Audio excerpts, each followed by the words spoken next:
ये सवाल असर्शन यानी दावा और रीज़न यानी कारण वाला सवाल है, जिसमें हमें चेक करना होता है कि क्या दोनों बातें सच हैं और क्या दूसरी बात पहली बात का सही रीज़न है।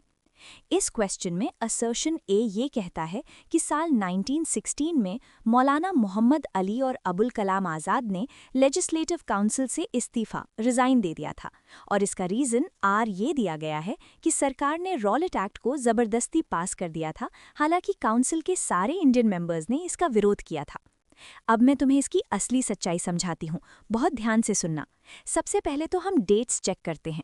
तुम्हें याद होगा कि रॉलेट एक्ट, जिसे हम काला कानून कहते हैं, वो साल 1919 में आया था। इस एक्ट के तहत पुलिस किसी को भी बिना किसी केस या वकील के जेल में डाल सकती थी। ये बात बिल्कुल सच है कि जब ये एक्ट आया तो लेजिस्लेटिव काउंसिल के सारे इंडियन मेंबर्स ने चीख चीख कर इसका विरोध किया था, पर अंग्रेज़ों ने फिर भी इसे पास कर दिया। तो तुम्हारा रीज़न आर वाला स्टेटमेंट बिल्कुल सही है। लेकिन अब असर्शन ए को देखो, वहाँ लिखा है 1916। सोचो, अगर कानून 1919 में आया तो कोई उसके गुस्से में 1916 में इस्तीफा कैसे दे सकता है? ये तो नामुमकिन है। असल में रॉलेट एक्ट के विरोध में जिन लोगों ने काउंसिल से रिजाइन किया था, वो थे मोहम्मद अली जिन्ना और मदन मोहन मालविया।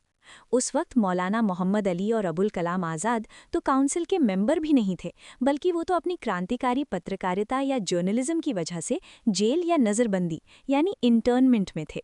तो इसका मतलब हुआ कि पहला स्टेटमेंट यानी ए पूरी तरह झूठ है और दूसरा स्टेटमेंट आर सच है। इसलिए इसका सही जवाब ऑप्शन डी होगा।